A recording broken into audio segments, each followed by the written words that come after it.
日々の生活であなたは他人が構築した権力構造の中を歩んでいます。あなたは気づいていますか？権力について理解していますか？権力について話すことはしばしば心地よいものではありません。特に市民生活の中でそれは真実であり、それがコミュニティの中で暮らすということです。民主主義の中では権力は人々と時代とともに存在するとされています。権力や実際に誰が掌握しているのかについてさらに話すと少しいやらしく悪にさえ思われます。しかし権力は生来、火や物理学が善悪つけられないのと同様に良い悪いではなくただ存在するのです。あらゆる統治形態が機能するために権力が行使されます。権力を持つ者がやがてゲームのルールを決めていくのです。よって権力がどのように機能しているかを知ることは効果的に立ち回り、このレッスンでは権力はどこから生まれ、どのように行使され、公共の生活でより権力を持つために何ができるのか見ていきましょう。では基本的な定義から始めましょう。権力とはあなたがさせたいことを他の人にさせる力のことです。もちろんこの権力は家族から職場、恋人関係まで生活のすべての活動領域に及びます。ここでは市民生活の領域に焦点を当てます。ここでの権力はコミュニティに選択させる力で、あなたの意図する行動を取らせることを意味しています。市民の力には6種類の源があります。まず、物理的な力と暴力です。武力行使を抑制することは警察であれ軍隊であれ最も原始的な力です。第二の権力の源は富です。お金で業績を手にすることができ、ほとんどの権力を買うこともできます。第三の権力の形態は国の行為、つまり政府です。これはある行為を強いたり行動させないようにするために法律や官僚制度を使うということです。例えば民主主義の下では理論的に私たち国民が選挙を通じて政府に統治権を付与しています。独裁主義の下では国家権力は国民の合意からではなく軍事的圧力から生まれます。第4の権力とは社会的規範、つまり人々が良しとするものです。規範には中央集権的な政治機構はありません。規範とは人から人へともっとソフトに成り立っていくものです。規範は確実に人々の行動を変え、法律さえ変えてしまいます。結婚の平等に関する規範が今日どの程度発展しているかを考えてみてください。第5の権力の形態は思想です。個人の自由や人種間の平等という思想は、もし行動を変える十分な動機を与えられるならば計り知れない力を生み出すでしょう。そして第6の権力の源は数です。大勢の人です。多くの人が集団的に関心の高さを示したり合法性を主張することで群衆の声が力を発揮するのです。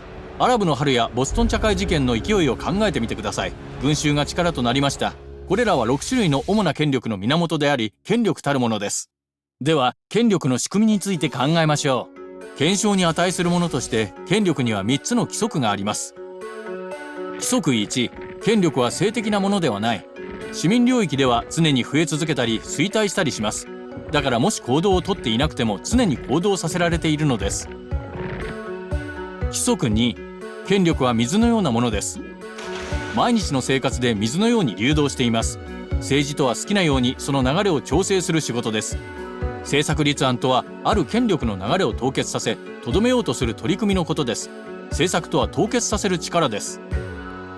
規則3、権力は複合体です。権力はさらなる権力も生み出しますが無力化することもあります。たった一人が全権力を掌握する状況を引き起こさないように規則3を成り立たせるには私たちがどのように規則1や規則2を適用するかということにかかっています。数人の人が集中して権力を持ちすぎず政策の特権を永久に確保できないようにするためにどんなルールを決めればよいでしょうか。それは民主主義の問題でありニュースからもわかるようにそれぞれの規則が機能しています。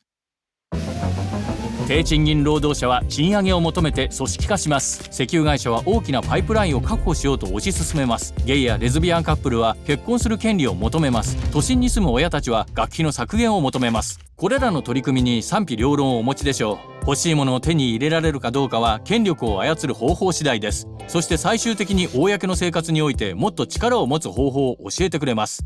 わかりやすく識字能力の観点で考えてみると皆さんに学んでほしいのは読む力と書く力です。読む力とはできるだけ多くの文字に注意を払うことができるかということですが本だけのことではないのです。文章として社会を見るということです。国などではどうでしょうか。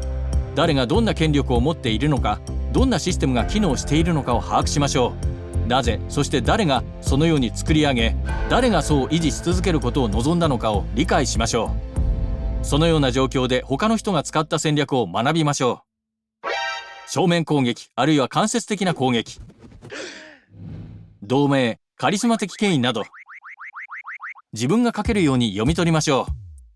権力を書くためには、まず自分には書く権利があり、変革を起こす作家であると信じることが必要です。あなたがするのです。どんな文書でも自分自身を表現し、真実の声で発言することを学ぶのです。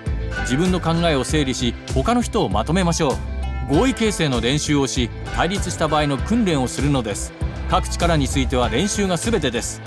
あなたの周囲やそれを超えて毎日練習するチャンスはあるのです。目的を定め、より高めていってください。パターンを観察し、何がうまくいくか読み取りましょう。それを採用し繰り返すのです。これが市民権というものです。この短いレッスンでは、市民の力の発生源とその機能や行使するための練習方法を探求しました。残る一つの大きな問題は権力のなぜです。権力が全ての人に、それとも自分だけに利益をもたらすことを望むのか、それとも反社会的なものですか？この問いは戦略ではありません。それは人格の問題です。その話はまた別のレッスンでしましょう。しかしこのことは覚えておいてください。権力と人格を合わせると立派な市民となります。そしてあなたはその市民になる力を持っているのです。権力の乱用は驚きではないかもしれませんが、それがどのように起こるかを理解することは重要です。ヒトラーが民主主義国でどのように権力の座についたか、このビデオで詳しく見てみましょう。